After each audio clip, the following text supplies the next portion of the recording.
자, 154페이지를 펴보세요. 154페이지.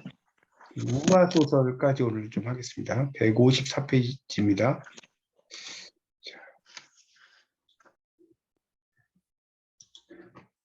자, 페이지 154쪽.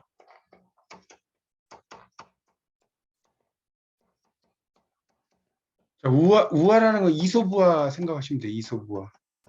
이솝우화. 영어로 이제 우화를 페이블이라고 하는데, 이 우화라는 것은 이제 동물을 의인화하는 거예요. 동물을 의인화. 의인화해서 어떤 인간 세상을 풍자하는 것이다. 그렇게 이해하시면 될 것 같습니다. 그걸 이제 우리가 그거를 우화소설이라고 이야기를 합니다. 자, 그래서 154쪽을 펴보세요. 154쪽에 우화는 동식물이나 사물을 인격화시켜서 그 세계의 일들이 인간 세계의 일인 것처럼 간주한다. 이렇게 나왔죠? 간주되도록 꾸며진 이야기예요. 그래서 이 우화소설이고요. 자, 밑에 나왔죠? 고전소설의 하위 양식으로 동물에 가탁하여 인간 세계를 그리는 조선 후기에 집중된 일군의 작품군이다. 일군이라는 것은 한일자의 무리군자예요. 일군은 좀 이렇게 좀 써놓으세요. 일군의 작품군 할 때 일군. 이 군자가 무리군자예요. 이 무리군자 보면 참 재밌죠? 임금님이 갈 때도 주로 호위부사들이 경호원이 따라가잖아요. 그래서 무리로 가는 거고 양들도 다닐 때 혼자 안 다니고 무리 지어 다녀요. 양이 따로 떨어져 가는 경우가 없어요. 그래서 임금과 양은 무리 지어 다닌다. 그래서 이 무리군자거든요. 그래서 이 우화 소설의 이제 그 의인 대상은 동물이에요. 그러니까 동물이기 때문에 동물 우화 소설이라고도 이야기를 한다는 거죠. 동물이기 때문에 154쪽 보고 있어요. 그래서 이러한 소설의 요건은 동물을 의인화한 우화 소설이어야 한다. 의인화된 동물이 주인공이어야 한다. 자, 154쪽 보고 있어요. 154쪽. 의인화된 동물이 이제 그 주인공이어야 되고 외형적 겉으로는 동물의 일로 표현되고 있어도 인간 세상을 문제 삼는 것이어야 된다. 이런 게 있다. 자, 이거 좀 중요하니까 네모 좀 쳐놓으세요. 1번, 2번, 3번. 지금 두 번째 단락을 지금 보고 있습니다. 두 번째 단락을 보시면 돼요. 그 154페이지 두 번째 단락 1번, 2번, 3번 있죠. 거기 네모 쳐놓으세요. 쭉. 그래서 이 세 가지. 그래서 여기에 해당하는 작품이 서대주전. 여기 보면 이제 서는 쥐서자입니다. 서대주전 할 때 서쥐서자. 서옥기도 지죠. 서동지도 지죠. 와자는 이게 와자가 뭐냐면 개구리 와자예요. 개구리 와자. 사는 뱀이죠. 오간. 옥중에서의 어떤 그 재판 이런 얘기죠. 안자는 재판. 자고 상송. 이 자고는 까치작자 까마귀 오자입니다. 자고 오작교 이런 말 하죠. 까치와 까마귀. 황새 결송. 이 결송은 이제 소송을 해결했다는 뜻이에요. 결송. 황새가. 그다음에 섬동진. 이 섬자는 뭐냐면 두꺼비 섬자예요. 두꺼비 섬자. 성. 그다음에 녹처사. 이 녹자는 사슴 녹자입니다. 녹처사연에. 노섬. 아까 그 두꺼비 섬자라고 이야기했죠. 늙은 두꺼비가 자리에 올라갔다. 장기전, 토끼전, 조시록 뭐 이런 게 있다는 거예요. 자, 한번 볼까요? 그 밑에.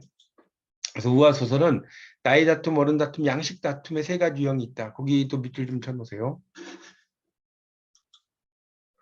자, 지금 154쪽 세 번째 단락입니다. 우화 소설은 나이 다툼, 어른 다툼, 양식 다툼이 있다. 거기 이렇게 번호를 좀 매기세요. 나이 다툼 1번, 어른 다툼 2번, 양식 다툼 3번입니다. 나이 다툼은 한 자리에 모인 무리 가운데 누가 연장자인가를 가리는 유형이다. 어른 다툼은 연장자를 포함해서 누가 상좌, 높은 위치에 차지하는가. 어른 다툼은 쟁송의 결부에 따라 하위 유형으로 나눌 수 있다. 양식 다툼의 유형이란 재물을 포함한 양식을 부당하게 취한 쪽과 억울하게 편취당한 쪽이 벌이는 송사. 이 송사는 재판이라고 써요. 재판. 이 개입돼요. 그래서 나이 다툼은 노섬 상작이 두껍전, 그다음에 섬동지전 아까 이게 다 두꺼비 이야기, 두꺼비 이야기. 어른 다툼 장기전, 쟁송과 결부된 거는 녹차사 연회, 그다음에 항세 결송 까치전, 양식 다툼은 쟁송. 쟁송은 재판이 이 같은 말입니다. 송사나 쟁송은. 그래서 이제 뭐 이런 게 있다. 자, 오른쪽 우화 소설의 형성과 배경. 우화 소설의 진전 설화의 소설화 과정의 일환이다. 이러한 우화 소설의 근원은 구토설화. 이 설화죠. 구 거북이와 토끼이죠. 구토. 쟁년. 쟁년은 나이 다툼이라는 뜻이에요. 이게 다툴 쟁자거든요. 해년자고. 그다음에 야서온설화. 그 뭐예요? 야서가 들쥐잖아. 들쥐. 들쥐의 결혼 이야기. 소송설, 소송 재판, 동물 형태 유래다. 그래서 우화 소설의 대부분은 각기 원천 이야기를 할 만한 민간 우화가 있지만 소설화 과정은 단일하지 않다. 황새 결송처럼 민간에 전승되던 따오기 목청자랑이라는 우화를 액자 구조. 액자 구조는 이야기 속의 이야기를 말하는 거예요. 액자 구조라는 거는 액자. 이거 밖에 있는 이야기를 외화. 안에 있는 이야기를 내화. 이야기하는 거죠. 이야기 속의 이야기입니다. 그걸 액자 구조라고. 액자 소설이죠. 이제 이런 소설, 액자 소설이라고 할 수가 있겠죠. 그렇게 이제 볼 수가 있겠습니다.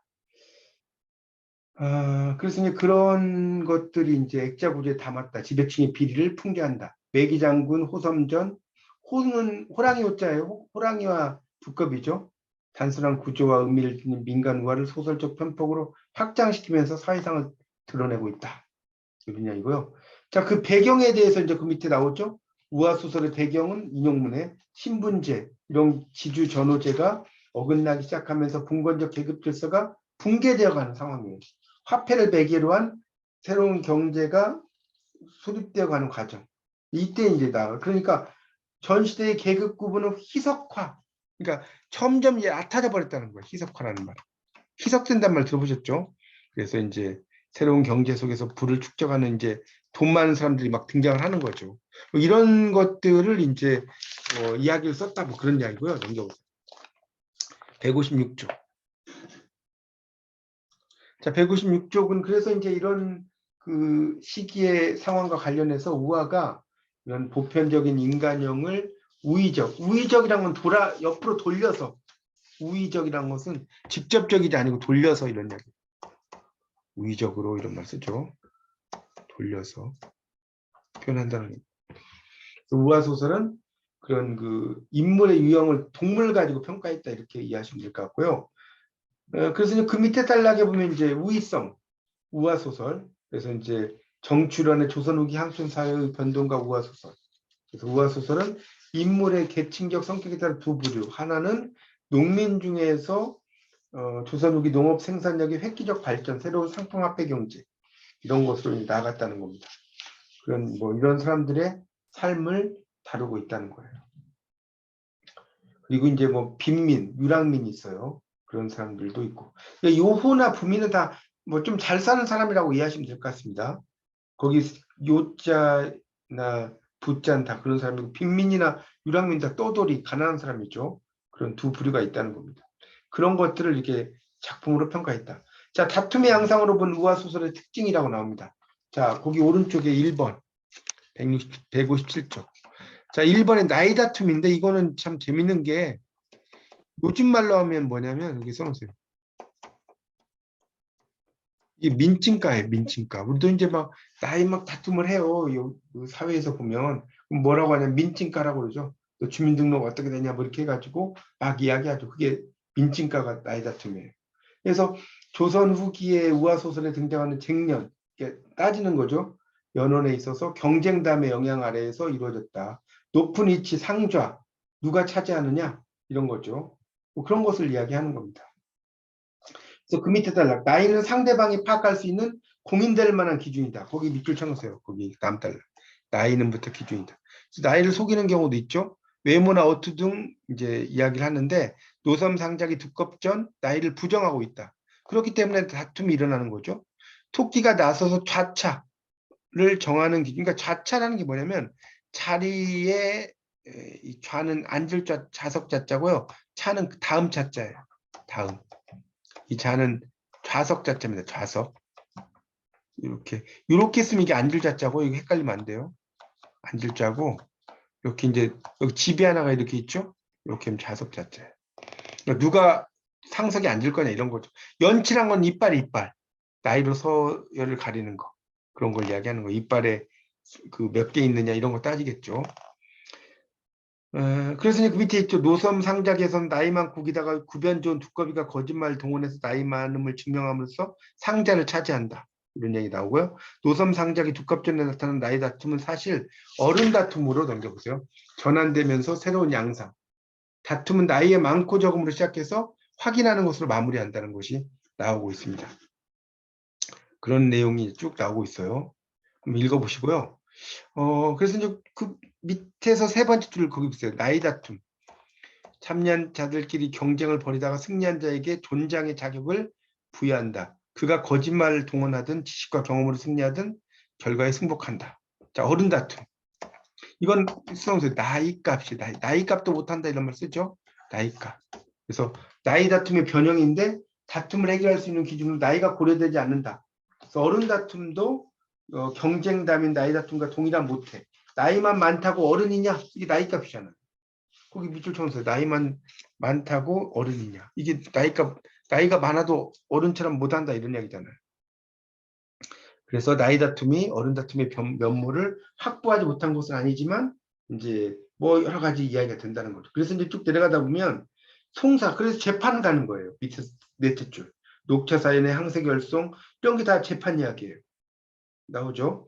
녹차사연에는 이 아까 이야기했지만 녹은 사슴녹자라고 했어요. 노섬 상자기와 관련해서 녹처사 사슴과 두꺼비의 다툼이 어른 다툼의 성격을 유지하고 있고 황새결송은 작품 내 우화인 황새결송이 까치전에서는 낙성현 석상에서 벌어지는 비둘기와 그를 둘러싼 참석자들의 다툼이 어른 다툼의 성격이라는 거예요. 그렇죠? 그래서 이제 그 재판, 송사는 재판이라고 했어요. 뭐 그런 것을 이야기를 하고 있습니다. 그래서 거기 159쪽의 셋째 줄 보세요. 녹처사 연애의 송사한 재판은 두꺼비 개구리 너구리에 의해서 제기된다. 녹처사가 베푼 연애에 초청받지 못한 불청객이죠. 존재. 원수진 일도 없고 인심을 잃은 일도 없는데 159쪽입니다. 녹처사 사슴이 초청해서 제외시킨 건 사리에 맞지 않다. 이런 이야기예요. 그래서 그런 것들을 막 이야기하는 거예요. 그 다음에 그 밑에 단락 자차 자석의 다음 그래서 연치 이렇게 나왔죠. 녹채사는 망년교를 내세워 나이가 기준 우리 망년에 그러잖아요. 이질망자의 해년자잖아요. 요즘은 망년에는 말 잘 안 쓰는데 옛날에는 되게 많이 썼죠. 그래서 나이보다는 내력과 재주를 주장한다. 거기다 밑줄 쳐놓으세요. 두 번째 단락 둘째 줄 나이보다는 내력과 셋째 줄 재주를 주장한다 했죠. 그것도 장 선생은 판단의 객관적 기준이 없다는 이유로 받아들이지 않고 유유상종 유유상종이 뭐냐면 끼리끼리 모인다는 거예요. 유유상종 끼리끼리 모이는 거. 그걸 이제 유유상종이라고 하잖아요. 영어로 하면 이제 birds of a feather flock together라고 하죠. 그러니까 그 깃털이 같은 새가 함께 모이는 거죠. 많이 쓴 용어죠. 어부어는 이제 어기서 쌤이 아닙니까? 그러니까 깃털이 같은 새끼리 끼리끼리 모인다는 거예요. 모인다. 그런데 여기 이제 보면 그래서 이제 그 자리 다툼도 필요하고 근데 그 나이에 맞게 이제 그런 나이값을 하는 이런 이야기들이 나와요. 유의상종 나오죠. 그런데 그 다음 달락 보세요. 이의를 제기하지 않아. 토끼와 구미호가 내력과 재주를 다툰 다툼을 일으키지만 제지된다. 두껍전에 두꺼비가 장황하게 말하는 고금사진 천문지리 인사에 대한 존경보세요. 해박한 지식이 녹차사 연회에서는 이제 그냥 별게 없어진다 뭐 이런 이야기예요. 자, 그 다음 단락에 보면 유유상종의 이의를 제기하는 것은 두꺼비와 같은 잔치 참석하지 못한 인물들이다. 그렇죠? 이거 불청객이라는 소리예요. 녹처사 사슴에 의해서 상하 좀비의 질서를 따라 유가 다르다고 규정되었다. 이렇게 나오고요. 그 다음 단락 황새결송. 이 송사는 재판이라고 그랬어요. 시골 부자와 그의 재산을 탐내는 친척 사이에서 벌어지고 있다. 재산 분쟁. 요즘도 이 재산 분쟁 많잖아요. 그리고 쭉 내려가다 보면 뻐국새 따오기 등의 동물이 등장해서 목청 다툼을 벌이고 있다는 점에서 함께 다뤄볼 수 있다. 여기 새들이 주로 많이 나오잖아요. 새들 나오죠? 그러니까 이게 이제 목청 다툼이랑 밑줄 쫙 쳐놓으세요. 목청 다툼. 이 황새결송에서 나온다는 겁니다. 자, 그 다음에 이제 그 밑에 이런 황새결송 같은 경우도 이제 재판 사건이지만 누구 목청이 가장 좋으냐? 내기에서 시작되고 있다는 점에서 경쟁담, 이게 경쟁담이죠. 누가 뭐 이게 잘하느냐? 경쟁담이잖아. 거기에서 나중에 여러분이 이제 4학년 1학기 때 구비문학에서 이제 좀 배우실 거예요. 경쟁담이라는 거. 하여튼 이제 그런 것들이 있다는 것이 쭉 나옵니다. 자, 141조. 그래서 이제 모임의 구성원들 사이에 적절한 합의가 도출되지 않아요. 그래서 노섬 상작이 늙은 두꺼비가 자리에 올랐다 이런 뜻이에요. 노섬 상작이란 말은 요즘 말로 하면 늙은 두꺼비가 자리에 오르는 이야기. 이렇게 써놓으세요. 상좌라고 이야기할 때 이 상은 이제 오르다는 뜻의 동사로 쓰여서 이건 자석이고 자리. 그렇게 이해하시면 되죠. 그래서 이제 참석자들의 위계질서. 그러니까 위계질서도 영어로 뭐라고 그랬죠? 하이어랄키. 자, 이건 좀 영어로 알아두세요. 많이 나오는 말이에요. 하이어랄키, 위계질서. 이런 걸 이제 이야기를 하고 있죠. 그래서 재판이, 그러니까 지금 여기 보시면 알겠지만 어른 다투면 재판으로 가는 게 되게 많아요. 송사라고 하죠. 뭐 그런 이야기들 쭉 나옵니다. 거기 161쪽의 세 번째 단락을 보면 황새결송에는 두 개의 다툼, 시골 부자와 친척이 일으킨 재판, 따오기를 비롯한 날짐승이 일으킨 재판, 성격이 다른 두 개의 재판이 황새결송에서는 판관의 부패와 무능력 고발, 풍자 뭐 이런 걸 나오죠.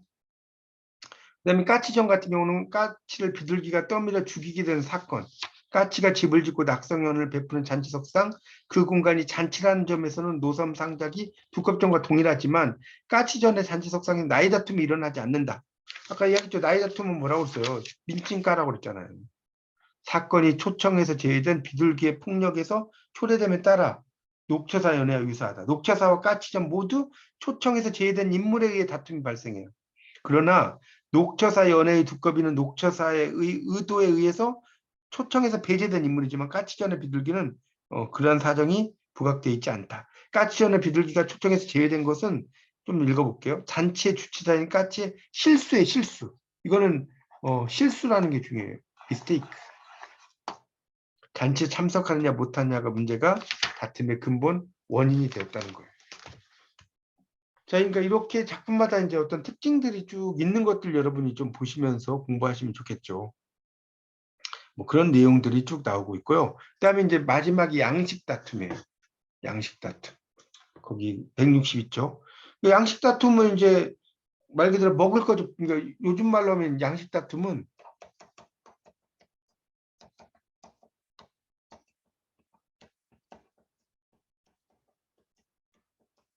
학교 투쟁이라고 보시면 돼요. 그러니까 예를 들어서 뭐 의사가 뭐 한의사 뭐 한약 이런 걸 조치한다 그러면 또 약사가 그러면 한의사는 그러면 왜 한방에서 하는 걸 의사가 하느냐 막 이렇게 하잖아요. 이런 것들 다 이제 밥그릇 투쟁이 되는 겁니다. 그 양식 다툼이죠. 그래서 이 양식 다툼의 양식을 보여주는 작품에는 서대주전, 소동. 그러니까 양식 다툼은 재밌는 게 다 쥐이야기가 나와요. 쥐이야기. 절취사건 훔치는 거죠. 양식을 사이에 두고 서대주전, 서대주, 지의 절취행위, 서동지전, 다람쥐의 무고를 부각시켜 놓고 있어서 결정적인 차이점이 뭐 있다고 나오죠. 서대주전의 다람쥐 무리는 여러 차례 흉왕을 거쳐, 그러니까 흉년 뭐 안 좋은 거죠. 이렇게 양식을 비추겠죠. 그러나 서대주 무리는 이러한 상황에서 집단이 직면한 위기를 남이 비축한 양식을 훔침으로써 넘기려고 한다는 거예요. 밤을 틈타서 다람쥐들이 잠든 사이에 양식을 훔쳐 절취당한 다람쥐 무리는 그로 인해 생명을 부지할 수 없는 위기를 타개하고자 선택한 것이 이제 관권, 재판에 의존하는 거죠. 통사. 그러나 서대주전의 절취 사건은 단순한 도적질이 아니라 자, 163쪽입니다. 생과 사의 그런 그 길에 놓인 삶의 문제라는 거예요. 그런 걸 이야기하고 있다는 거죠. 그래서 세 번째 줄에 다람쥐가 여기 보면 삼순구식 이건 좀 설명 좀 해야 할 것 같은데 삼순구식이란 건 뭐냐면 이 삼순이라는 거는 이제 그 순이라는 게 뭡니까? 초순, 중순, 하순이잖아요. 30일, 30일. 이 순이라는 게 그 이고 이 구식이란 건 뭡니까? 구식 9번 먹는 거다는 거죠. 9일. 그러니까 그 우리가 초순, 중순, 하순이란 말 쓰지 않습니까? 그렇죠? 그거를 이제 이야기를 할 때 구식이라는 것은 9번 먹는 거예요. 그거를 이제 우리가 삼순, 구식. 이 순이라는 것은 그런 의미로 쓰입니다. 그러니까 30일 동안 9끼니밖에 먹지 못한다. 그걸 이제 삼순, 구식. 이거 한자로 쓰면 석삼자고요. 이 순자는 이렇게 써요. 9글자는 아실 거고 먹을 십자. 요게 이제 순자입니다. 30일 동안 9끼밖에 안 먹어. 이거 원래 30일 동안이면 뭡니까?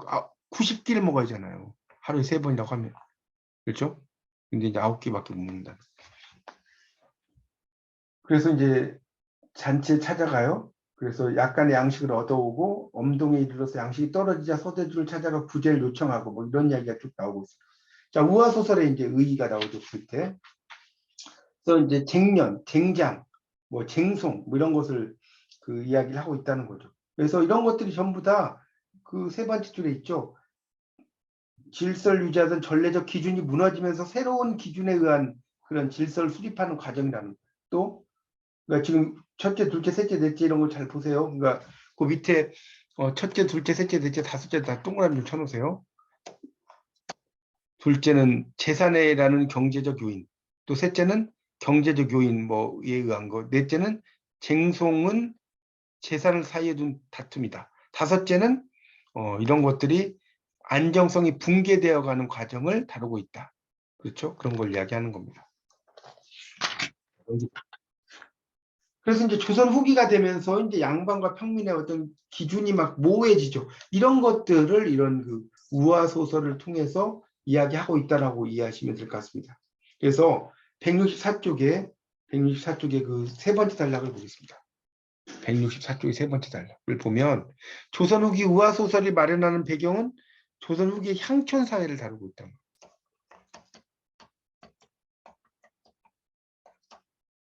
여기다 밑줄 쫙 쳐놓으세요. 그래서 이런 신분제도 붕괴되고 뭐 이런 현실을 이야기하고 있어요. 그래서 그 다음 단락에 보면 이제 우화라는 양식의 문제와 결부할 때 조선 후기 우화 소설 연구하는 방식이 될 수가 있다. 그래서 우화 소설은 동물 등장시켜서 오른쪽 보세요. 그런 그 갈등 관계를 작품의 구도로 설정하고 있다는 겁니다. 동물 등장시켜가지고. 뭐 그래서 이제 막 평행, 전도, 뒤틀림 이런 걸 막 하는 거죠. 거기 165쪽에 한 5째 줄 보면 평행으로 가요. 전도 바꾸는 거죠. 뒤틀리는 거. 이런 것 과정에서 갈등을 이야기하고 있다. 자, 그래서 이제 마지막 단락에 보면 이 조선 후기 우화 소설이 동물을 내서 인간 세계를 형상화하죠. 그렇죠? 그래서 인간상을 구현하는데 편해요. 동물로 이야기해 버리니까. 그래서 한편으로는 적대적 인간에 대한 공격 그리고 동물의 근데 이제 이건 동물 이야기다라고 이제 우길 때가 있다는 거죠. 만약 비판한다면 풍자 비판이 있지만 그래서 우화 소설은 동물이 등장하기 때문에 인간사의 다양한 국면을 구체적으로 형성하는데 일정한 수준과 정도를 넘어설 수가 없다. 우화 소설이 지닌 양식상의 한계다. 이렇게 조선 후기 우화 소설이 지닌 특성을 인정한다면 작품에서 드러난 갈등이 면모를 거시적, 크게 본다는 거예요. 거시적이니까. 이거 반대가 뭡니까? 미시적, 세부적으로 보는 거.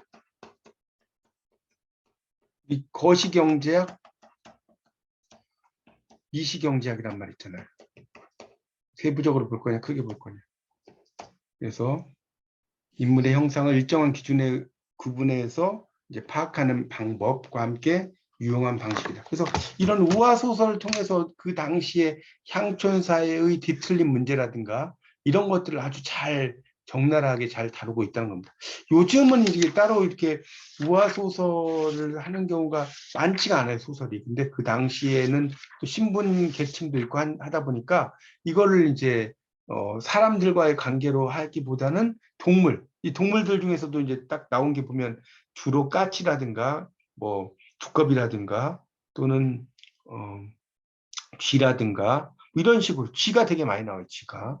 그런 이야기들을 통해서 그 당시 어떤 사회적인 어떤 문제 이런 걸 잘 다루고 있다. 이 정도로 이해하시면 될 것 같습니다.